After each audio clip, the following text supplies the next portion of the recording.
7 star hotel, blue moon, Delhi. Kunal Mehra खाने की delivery पहुंचाने के लिए इलेक्ट्रिक बाइक पर सवार होकर होटल ब्लू मून में आ गया, जिसे आम बोलचाल की भाषा में लवर्स हेवन के नाम से जाना जाता है। आज उसकी गर्लफ्रेंड जानवी जिंदल का जन्मदिन था। आज का आखिरी ऑर्डर डिलीवर करने के बाद वो उसके साथ डेट पर जाएगा। जोश से भरा हुआ कुणाल ऑर्डर लेकर होटल ब्लू मून की ओर चल पड़ा। तभी एक लड़का और एक लड़की हाथ में हाथ डाले लिफ्ट से बाहर निकले। उस लड़के ने अरमानी शर्ट, रोलेक्स घड़ी और कमर पर BMW की चाबी लटका रखी थी। महिला ने मिनी स्कर्ट पहन रखी थी, जिससे उसकी सुडौल गोरी जांघें दिख रही थी। वह बहुत ही आकर्षक लग रही थी। दोनों एक दूसरे से लिपटे हुए थे और एक दूसरे से ऐसे फ्लर्ट कर रहे थे जैसे वे कोई जोड़ा हो। जानवी, कुणाल को अपनी आंखों पर विश्वास नहीं हुआ और वह जल्दी से उनकी ओर दौड़ा। कल रात जानवी ने उसे बताया था कि वह अपनी बेस्ट फ्रेंड के साथ मूवी देखने जा रही है और उस रात वापस नहीं आएगी। कुणाल को कभी उम्मीद नहीं थी कि वो ब्लू मून होटल में उससे मिल जाएगा। वह चौंक गई। उसके चेहरे के भाव बदल गए। जब उसने कुणाल की आवाज सुनी तो वह अवचेतन रूप से उस आदमी से छूटना चाहती थी, लेकिन वह आदमी उसे कसकर पकड़े हुए था। तुम्हें किस बात का डर है? क्या तुम अब भी उस कंगाल आदमी के साथ रहना चाहती हो? जानवी की आंखें एक पल के लिए झपक गई। वह पहले की तरह घबराई हुई नहीं थी, बल्कि वह बेरहमी से उदासीन दिख रही थी। ठीक है, अब जब तुम्हें पता चल ही गया है तो मुझे लगता है कि तुम्हें बताने का टाइम आ गया है। कुणाल, जानवी को पकड़े हुए अमीर आदमी ने कहा, तुम्हारी गर्लफ्रेंड अब मुझसे डेटिंग कर रही है।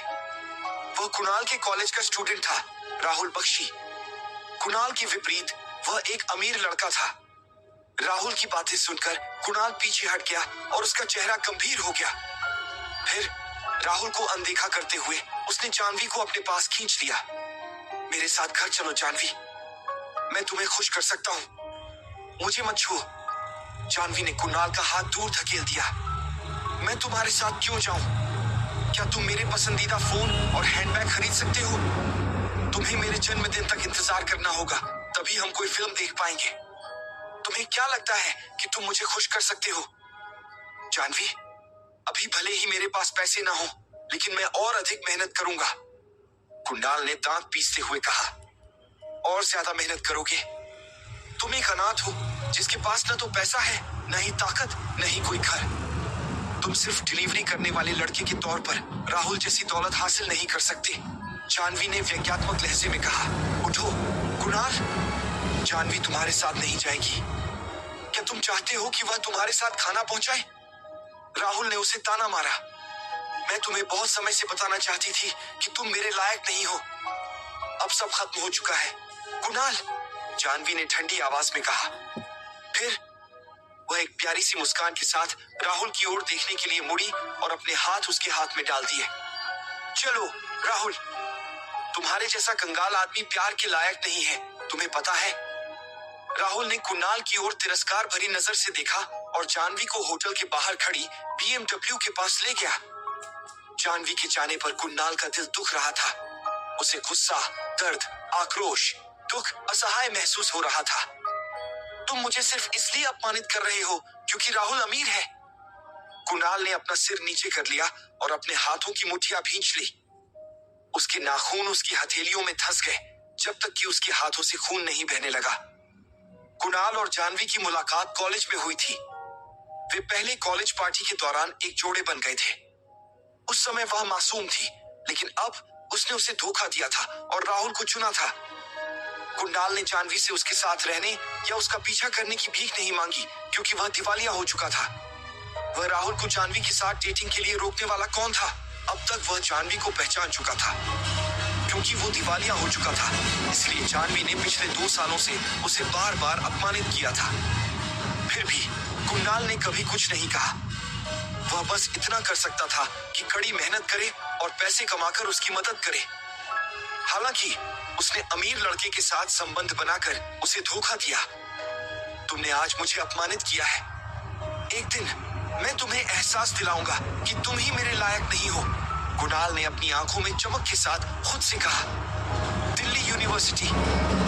कुणाल, अच्छी चीजों को देखो, कुणाल के रूममेट दीपक वालिया ने कहा। मैंने तुम्हें बहुत पहले ही बता दिया था कि जानवी हमारी दुनिया की नहीं है। वह सुंदर, हॉट और चुलबुली है। मुझे पहली नजर में ही पता चल गया था कि वह रिश्तों को लेकर गंभीर नहीं है। जैसा कि कहावत है, गरीबों की देवी, अमीरों का वीर्य वाहिनी। उसके जैसी लंबी टांगों वाली खूबसूरत लड़की और भरपूर स्तन अमीरों के लिए खिलौना है।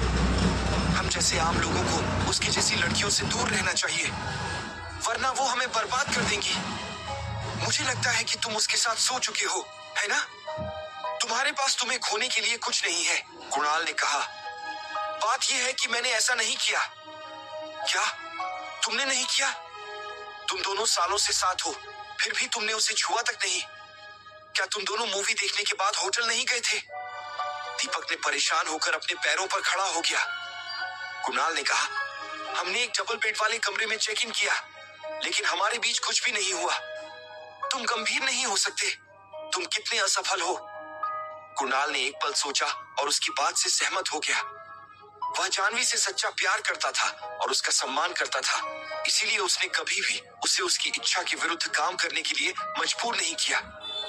बस यही अफसोस। कुणाल ने अपने फोन पर ऑर्डर देखे। ब्रेकअप का एकमात्र फायदा यह था कि वह आखिरकार खाना डिलीवर करना बंद कर सकता था। तभी उसके फोन पर एक इनकमिंग टेक्स्ट मैसेज की बीप बजी। कुणाल ने मैसेज देखा और उसकी आंखें फटी की फटी रह गईं। हे भगवान, मेरे खाते में $1 अरब किसने जमा किए? आखिर किसने भेजे हैं ये पैसे? क्या ये कुणाल को फंसाने का कोई जाल है? अब आगे क्या होगा, जानने के लिए पढ़ते रहो इंस्टा बिलियनेयर। की खाता संख्या 609,797 पर समाप्त होने वाले खाते में 1,400 जमा हो गए हैं। अब आपके खाते का शेष 1,000 है। कुणाल ने मैसेज देखा और उसकी आंखें फटी की फटी रह गई। हे भगवान, मेरे खाते में $1 अरब किसने जमा किए? अब आगे अभी कुछ काम आ गया है, मुझे जाना है। दीपक। जैसे ही कुणाल ने अपने फोन पर फंड ट्रांसफर का नोटिफिकेशन देखा, वो खाना खत्म किए बिना ही कैफेटेरिया से बाहर भाग गया। तभी उसका फोन बजा। उसने जल्दी से फोन निकाला और कहा, हेलो, क्या मैं कुणाल मेहरा से बात कर सकता हूँ? एक मध्यम आयु वर्ग के व्यक्ति की आवाज आई। ये गहरी, मधुर और धीमी थी। मैं कुणाल मेहरा बोल रहा हूँ। और आप? वह एक पल के लिए चौंक गया। आपको एक जायदाद विरासत में मिल रही है। मैं सोच रहा था कि हम कब मिल सकते हैं, आवाज ने सम्मानपूर्वक कहा। एक संपत्ति? तो यह आप ही थे जिन्होंने मुझे पैसे भेजे? हाँ, लेकिन $1 अरब संपत्ति का केवल एक छोटा सा हिस्सा है। बाकी संपत्तियां और विदेशी निधियों में से अधिकांश को औपचारिक प्रक्रिया से गुजरना होगा, तभी उन्हें आपके पास भेजा जा सकेगा। हे भगवान, $1 अरब तो इसका एक छोटा सा हिस्सा है। कुणाल ने मन ही मन कहा, लेकिन मैं एक अनाथ हूं, मुझे अपनी विरासत कहां से मिली? जब तुम आओगे तो हम इस बारे में बात करेंगे। मुझे एम्पायर वर्ल्ड बिल्डिंग की 38वीं मंजिल पर मिलो, मैं तुम्हें सब कुछ समझा दूंगा, आवाज ने कहा। कुणाल एक पल के लिए झिझका। ठीक है, मैं दोपहर में तुमसे मिलूंगा। ठीक है मिस्टर कुणाल मेहरा। उस व्यक्ति ने विनम्रता से फोन रख दिया। कैंपस से बाहर निकलने के बाद कुणाल कैंपस के बाहर किराए के घर में वापस आ गया। क्योंकि वह रात में डिलीवरी करने वाले लड़के के रूप में काम करता था, इसीलिए जब वह 1 बजे काम से बाहर गया, तब तक कॉलेज का गेट बंद हो चुका था।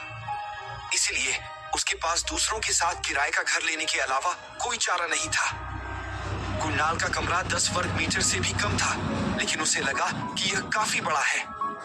अभी दोपहर के केवल 12 बजे थे, लेकिन कुणाल ने अपने किराए के मकान पर वापस जाकर झपकी लेने का विचार किया और वो उस व्यक्ति से मिलने केवल दोपहर में एम्पायर वर्ल्ड बिल्डिंग में जाएगा।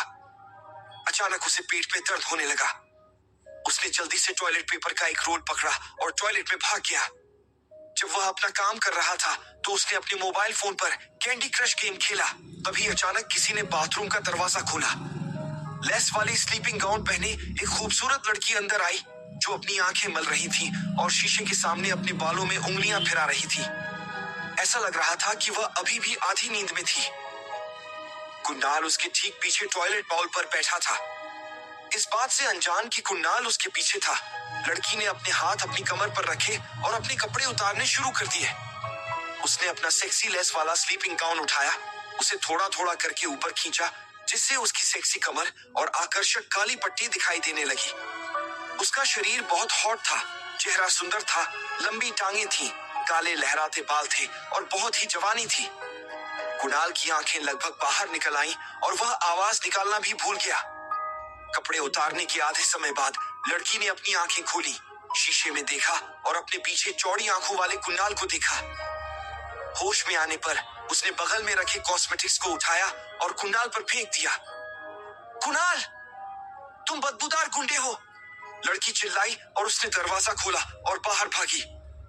कुणाल ने जल्दी से अपनी पैंट ऊपर खींची और बाहर भागा। वह बहुत जल्दी में था, इसीलिए वह गलती से सोफे से टकरा गया और दर्द से कराह उठा। अपनी सांस संभालने के बाद कुणाल ने बगल वाले कमरे में चिल्लाया, क्या तुम पागल हो मीना? वह खूबसूरत लड़की मीना थी, जो कुणाल के साथ एक ही अपार्टमेंट में रहती थी। मैं तुम्हें फिर से ऐसा कहने की हिम्मत देती हूँ।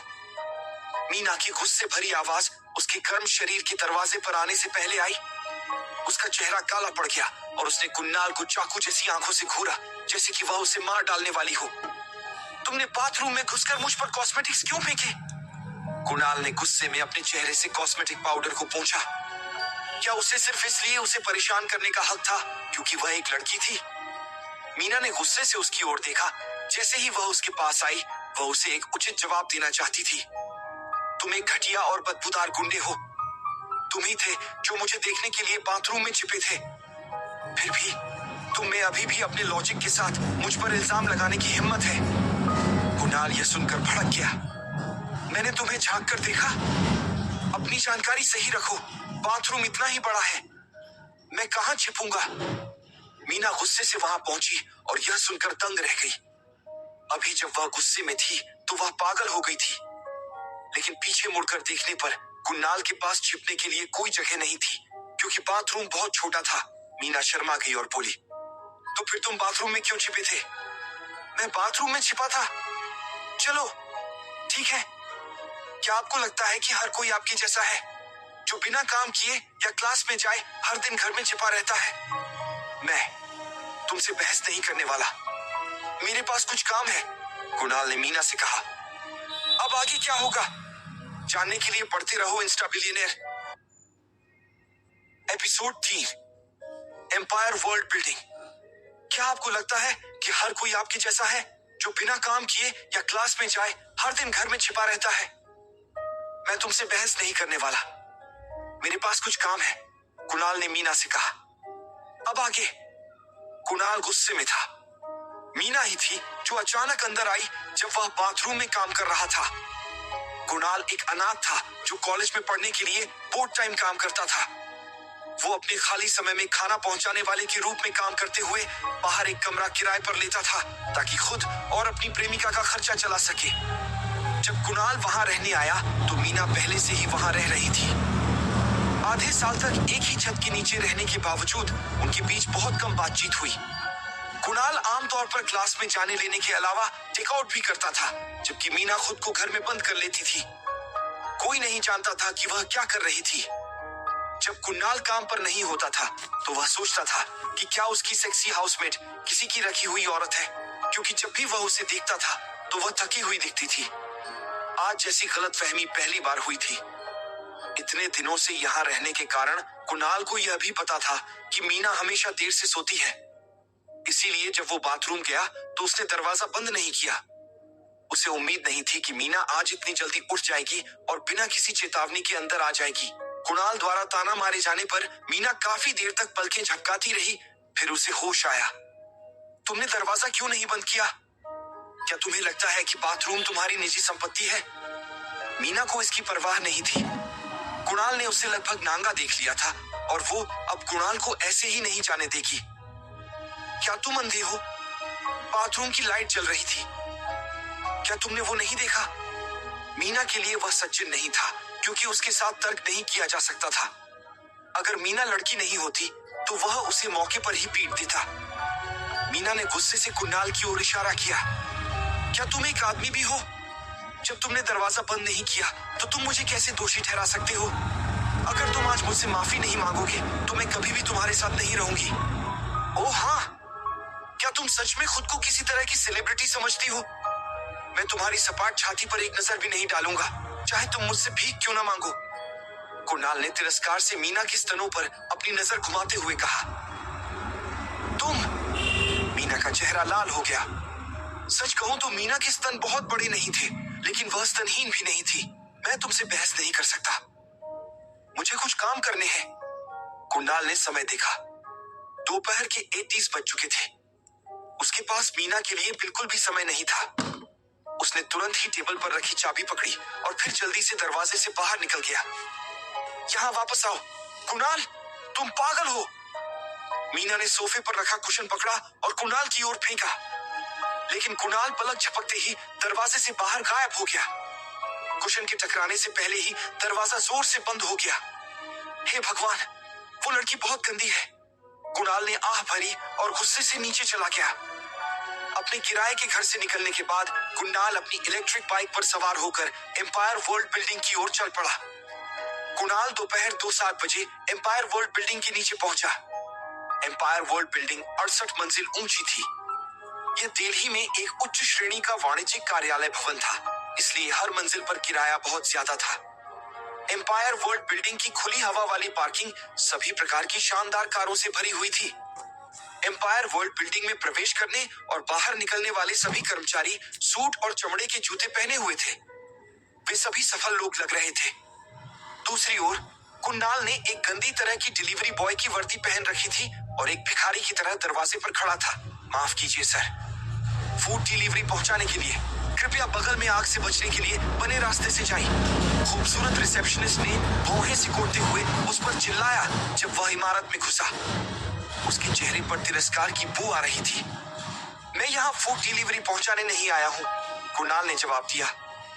आप यहाँ डिलीवरी करने नहीं आए हैं, तो फिर आप यहाँ किस लिए आए हैं? रिसेप्शनिस्ट अभी भी खुश नहीं लग रही थी। मैं किसी को ढूंढ रहा हूँ। किसी को ढूंढ रहे हो? तुम तो बस खाना पहुंचाने वाले हो। तुम किसी को ढूंढ रहे हो? रिसेप्शनिस्ट ने कुणाल की तरफ घृणा से देखा। कुणाल को उस व्यक्ति का नाम नहीं पता था जिसने उसे पहले फोन किया था। वह बस जल्द से जल्द यह पता लगाना चाहता था कि विरासत असली है या नहीं। इसलिए उसने रिसेप्शनिस्ट की बात को नजरअंदाज किया और लिफ्ट की ओर चल दिया। अरे रुको, तुम्हें क्या हो गया है? मैंने तो तुम्हें सिर्फ आग से बचने के लिए वाला रास्ता इस्तेमाल करने को कहा था। रिसेप्शनिस्ट कुणाल के पीछे भागी और उसे रोकने की कोशिश करने लगी। तभी अचानक लिफ्ट का दरवाजा खुला। रिसेप्शनिस्ट को अपने पीछे दौड़ता देख कुणाल जल्दी से लिफ्ट में घुस गया। आउच! अचानक लिफ्ट में चीख पुकार मच गई। कुणाल जल्दी जल्दी लिफ्ट में घुसा। उसे यह ध्यान नहीं रहा कि अंदर कोई है। वह लिफ्ट में मौजूद लोगों से टकरा गया। क्या तुम अंधे हो? क्या तुमने नहीं देखा कि मैं यहाँ अंदर हूँ? लिफ्ट में मौजूद व्यक्ति ने दहाड़ते हुए कहा। कुणाल अपनी नजरें लिफ्ट में बैठी लड़की पर डाले बिना नहीं रह सका और वहीं जम गया। वह लड़की सुंदर थी। उसकी उम्र 20 के आसपास थी और उसने काले रंग का प्रोफेशनल सूट पहना हुआ था जो उसके लगभग परफेक्ट हॉट शरीर को उभार रहा था। उसकी लंबी सुडौल टांगे काले मोछों की एक जोड़ी में लिपटी हुई थी। कुल मिलाकर वह आंखों को भाने वाली लग रही थी। हालांकि उसके सुंदर चेहरे पर गुस्से का एक संकेत था, फिर भी वह सेक्सी और आकर्षक थी। जब कुणाल उस लड़की से टकराया तो उसके हाथ में कॉफी का कप था और कॉफी उसकी छाती पर फैल गई थी। तुम डिलीवरी करने वाले लड़के हो, तुम्हें इस जगह पर नहीं होना चाहिए। गार्ड्स, उसे बाहर निकालो, लड़की ने घृणा से डांटा जब उसने कुणाल को पीले रंग की फूड डिलीवरी यूनिफॉर्म पहने देखा। मुझे माफ कर दो, मैं जल्दी में था और मैंने तुम्हें यहाँ नहीं देखा, कुणाल ने बोलते हुए अपनी जेब से एक टिश्यू निकाला और उस खूबसूरत लड़की के कपड़ों से कॉफी पोंछने की कोशिश की। जब उसने अपना हाथ उसके सूट के लैपल तक पहुंचाया तो लड़की सहज ही चीख पड़ी। मदद! मदद! मेरी मदद करो! मेरी मदद करो! आखिर ये लड़की कौन है और क्या कुणाल अपनी मंजिल पर जा पाएगा? अब आगे क्या होगा? जानने के लिए पढ़ते रहो इंस्टा बिलियनेयर। एपिसोड 4, $10 ट्रिलियन की संपत्ति विरासत में मिलना। मुझे माफ कर दो, मैं जल्दी में था और मैंने तुम्हें यहाँ नहीं देखा, कुणाल ने बोलते हुए अपनी जेब से एक टिश्यू निकाला और उस खूबसूरत लड़की के कपड़ों से कॉफी पोंछने की कोशिश की। जब उसने अपना हाथ उसके सूट के लैपल तक पहुंचाया तो लड़की सहज ही चीख पड़ी, आह, मदद, मदद, मेरी मदद करो, मेरी मदद करो, आहा। अब आगे। एक क्षण में 1 दर्जन से अधिक सिक्योरिटी गार्ड वहां पहुंच गए। मुझे दुख है, मेरा यह इरादा नहीं था। सिक्योरिटी गार्डों को अपनी ओर दौड़ता देख कुणाल ने काले मोजे वाली सुंदरी को धक्का दिया और लिफ्ट में भाग गया।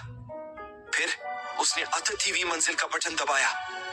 जब सिक्योरिटी गार्ड लिफ्ट के सामने पहुंचे तो उन्होंने पाया कि कुणाल पहले ही लिफ्ट में चढ़ चुका था। क्या आप ठीक हैं, सुहानी? अभी क्या हुआ? सिक्योरिटी टीम का चीफ हैरानी से काले मोजे पहने लड़की को देख रहा था। एक फूड डिलीवरी करने वाला लड़का अचानक से आया और उसने मुझे छुआ। उस बदमाश को पकड़ो और पुलिस को सौंप दो। काले मोजे वाली लड़की ने पलकें झपकाई और उसकी सेक्सी आंखें भर आईं। लेकिन सिक्योरिटी चीफ मुश्किल में था। लेकिन क्या? काले मोजे वाली लड़की ने भौहें सिकोड़ी। वो लड़का 38वीं मंजिल पर चला गया है। मिस्टर विक्रम ने बोला था कि कोई भी उनकी अनुमति के बिना 38वीं मंजिल पर नहीं जा सकता। सिक्योरिटी चीफ ने असहाय होकर सुंदर लड़की को देखते हुए कहा। यह सुनकर वह चौंक गई। तो फिर यहीं उसका इंतजार करो और सारे बाहर निकलने वाले रास्तों को बंद कर दो। वैसे भी वह कभी तो नीचे आएगा, लड़की ने अपने दांत पीसते हुए घृणा भरे स्वर में कहा। लिफ्ट में आने के बाद कुणाल ने अपने दाहिने हाथ को देखा और असहाय महसूस किया। लड़की के स्तन बहुत ही सुंदर थे। उन्हें छूने पर अच्छा महसूस हुआ, लेकिन वो यह भी जानता था कि इस बार वो बड़ी मुसीबत में था। हालांकि कुणाल इस बारे में चिंता करने के मूड में नहीं था। उसकी प्राथमिकता यह पता लगाना था कि उसे जो पैसे मिले हैं वे आखिर हैं क्या। 1 मिनट बाद लिफ्ट 38वीं मंजिल पर पहुंच गई। कुणाल ने लिफ्ट से बाहर निकलकर देखा कि पूरी 38वीं मंजिल पर एक ही यूनिट का ऑफिस था। अंदर की सजावट बहुत शानदार थी। खिड़कियों से बाहर देखने पर एक ही नजर में पूरा दिल्ली शहर दिखाई देता था। डेस्क के पीछे कुर्सी पर सूट और टाई पहने एक अधेड़ उम्र का आदमी बैठा था। जब उस आदमी ने कुणाल को देखा तो वह जल्दी से उठा, उसके पास गया और सम्मान पूर्वक कहा, मैं आपका इंतजार कर रहा था, मिस्टर कुणाल मेहरा।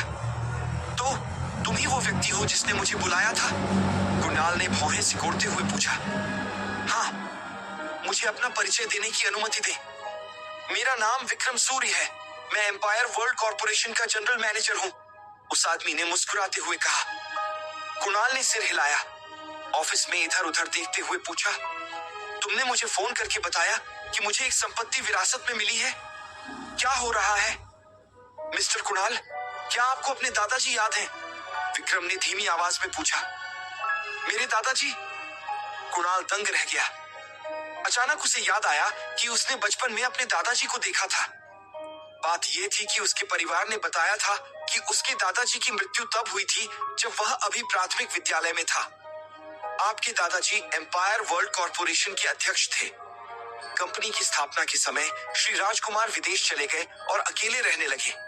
क्योंकि उनके कोई बच्चे या अन्य संबंधी नहीं है, इसलिए उनकी सारी संपत्ति आपको मिल जाएगी। विक्रम ने धीरे से कहा। ये सब मुझ अकेले को मिलेगा? कुणाल अचंभित रह गया। उसे उम्मीद नहीं थी कि केवल टीवी में दिखाई जाने वाली कहानियां उसके साथ घटित होंगी। हाँ, मैं आपको श्री राजकुमार की संपत्ति के बारे में बता देता हूँ। उनके पास देश में $1 अरब की नकदी है, जिसे मैंने आपको एग्रीमेंट रूप से आपके पास भेज दिया है। लेकिन यह इसका एक छोटा सा हिस्सा है। क्योंकि श्री राजकुमार लंबे समय से विदेश में रह रहे थे, इसलिए ओपराना में एम्पायर वर्ल्ड कॉर्पोरेशन के अलावा उनकी संपत्ति में यूरोप में टेरेंस ग्रुप, रेडियंट ग्रुप और कई अफ्रीकी तेल कंपनियां शामिल हैं।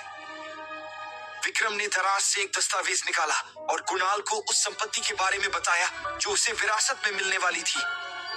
शुरुआत में कुणाल अभी भी विक्रम की बातों को ध्यान से सुन रहा था, लेकिन अंत में कुणाल को लगा कि यह बहुत ही अधिक है और वह विक्रम को बीच में ही रोके बिना नहीं रह सका। 1 मिनट रुकिए, मिस्टर विक्रम, क्या आपको यकीन है कि ये सब सिर्फ मेरा ही है? बिल्कुल, विक्रम ने कुणाल की ओर गंभीरता से देखते हुए सिर हिलाया। इन संपत्तियों की कीमत कितनी है? कुणाल ने पूछना जारी रखा। खैर, विक्रम एक पल के लिए चौंका और फिर उसने धीरे से कहा, रूढ़िवादी अनुमान से पता चलता है कि यह 10 ट्रिलियन अमेरिकन डॉलर है। 10 ट्रिलियन? और यह अमेरिकी डॉलर में है। विक्रम की बात सुनकर कुणाल की आंखें चौड़ी हो गईं और उसकी आवाज कांप उठी। बिल्कुल। विक्रम ने कुणाल की ओर देखा और सिर हिलाया। यह असंभव है। कुणाल ने अपना सिर हिलाया। तुम झूठ बोल रहे हो। मेरे दादाजी के एक चचेरे भाई हैं, लेकिन मुझे कभी नहीं पता था कि वह इतने अमीर हैं। $10 ट्रिलियन की संपत्ति ने उन्हें दुनिया के सबसे अमीर लोगों की सूची में शामिल कर दिया होगा। मुझे लगता है आप फोर्ब्स की दुनिया के अरबपतियों की लिस्ट के बारे में बात कर रहे हैं, है ना? विक्रम ने कुणाल की ओर देखा और मुस्कुराया। ये सही है, ये लिस्ट है। अगर वह वाकई इतना अमीर होता तो वह बहुत पहले ही सूची में शामिल हो चुका होता, है ना? मैं आपको बता दूं, जिन लोगों को आप सूची में देख रहे हैं वे वास्तव में पर्याप्त अमीर नहीं हैं। वे अपनी प्रसिद्धि बढ़ाने और बेहतर सामाजिक संसाधन पाने के लिए सूची में शामिल हैं। श्री राजकुमार उस अवस्था से बहुत पहले ही गुजर चुके थे और लंबे समय से विदेश में रह रहे थे। वह बस अपनी पहचान उजागर नहीं करना चाहते थे। कुणाल ने विक्रम की तरफ देखा और महसूस किया कि वह झूठ नहीं बोल रहा था। भले ही विक्रम झूठा था, लेकिन उसके पास उसके जैसे गरीब आदमी को धोखा देने का कोई कारण नहीं था। ठीक है, तो फिर क्या मुझे संपत्ति विरासत में पाने के लिए कोई शर्त पूरी करनी होगी? कुणाल ने अपनी उत्तेजना शांत की और पूछा। आखिर कौन सी शर्त पूरी करनी होगी कुणाल को? क्या कुणाल वो शर्त पूरी कर पाएगा? अब आगे क्या होगा, जानने के लिए पढ़ते रहो insta billionaire. Episode 5, black debit card. Kunal ने विक्रम की तरफ देखा और महसूस किया कि वह झूठ नहीं बोल रहा था। भले ही विक्रम झूठा था, लेकिन उसके पास उसके जैसे गरीब आदमी को धोखा देने का कोई कारण नहीं था। ठीक है, तो फिर क्या मुझे संपत्ति विरासत में पाने के लिए कोई शर्त पूरी करनी होगी? कुणाल ने अपनी उत्तेजना शांत की और पूछा। अब आगे? विक्रम ने दराज खोली, उसमें से एक दस्तावेज निकाला और कुणाल को थमा दिया। यह वह वसीयत है जो मिस्टर राजकुमार मेहरा ने अस्पताल में भर्ती होने के दौरान बनाई थी। आपको बस इस पर हस्ताक्षर करने की जरूरत है और विरासत आपकी हो जाएगी। लेकिन एक बात है जिसके बारे में आपको पता होना चाहिए। वह क्या है? कुणाल ने हैरानी से पूछा।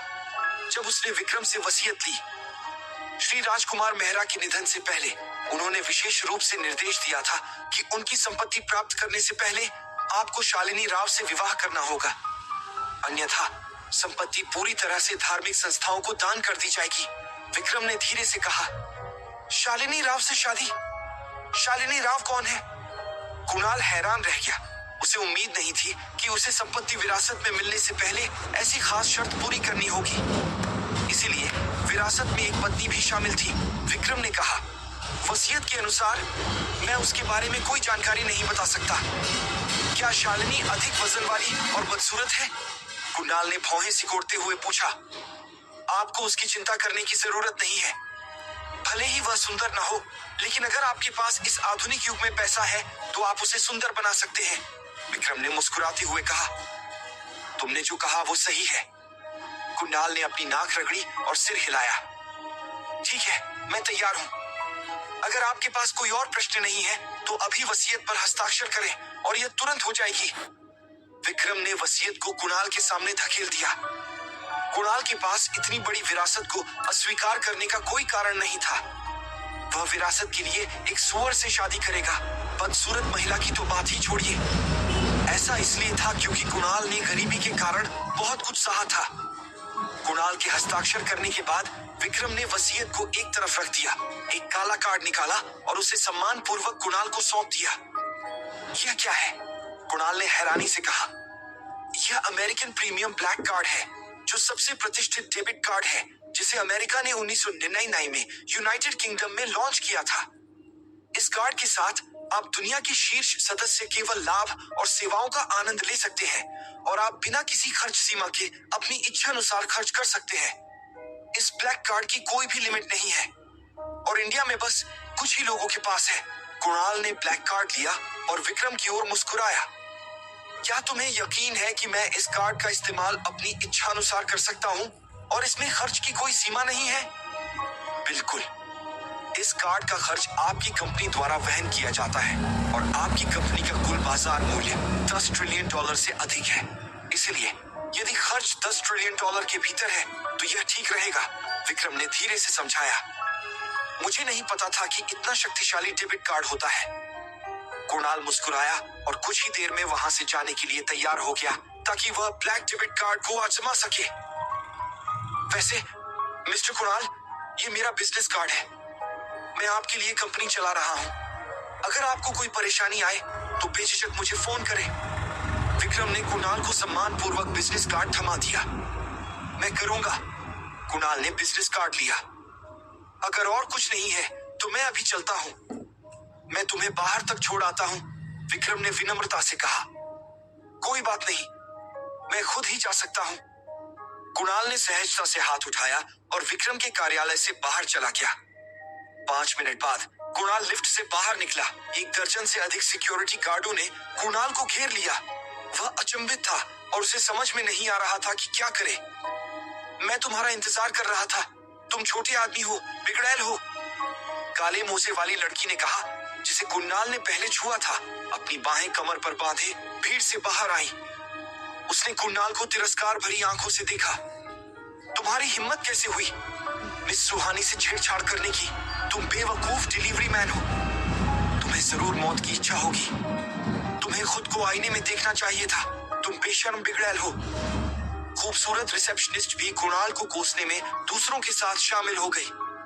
ये सच है कि पहले मेरी गलती थी, लेकिन मैंने तुमसे पहले ही माफी मांग ली है। तुम और क्या चाहती हो?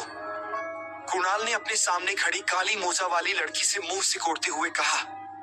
मुझे क्या चाहिए? क्या तुम्हें पता है कि जब तुमने मुझे अभी छुआ तो मुझे कितनी घिन महसूस हुई? जब भी मुझे याद आता है कि तुमने मेरे साथ क्या किया तो मुझे खुद को मार डालने का मन करता है। काले मोजे वाली लड़की कुणाल से घिन करती थी। उसकी आवाज में घिन भरी हुई थी। कोई भी तुम्हें आत्महत्या करने से नहीं रोक रहा है।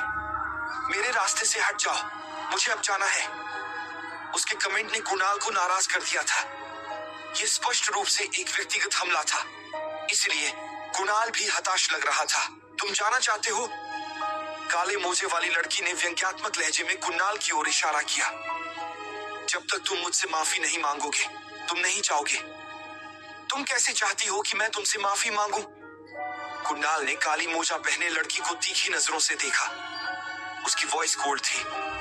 मेरे सामने घुटने टेको और प्रणाम करो, मैं तुम्हें माफ कर दूंगी। अगर तुमने मना किया तो मैं तुम्हें पुलिस के हवाले कर दूंगी, उसने उसे धमकाया।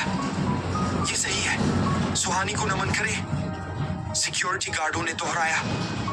कुणाल को सिक्योरिटी गुड्स ने घेर लिया था, इसलिए वह असहाय लग रहा था। उसे उम्मीद नहीं थी कि लड़की ऐसी मांग करेगी।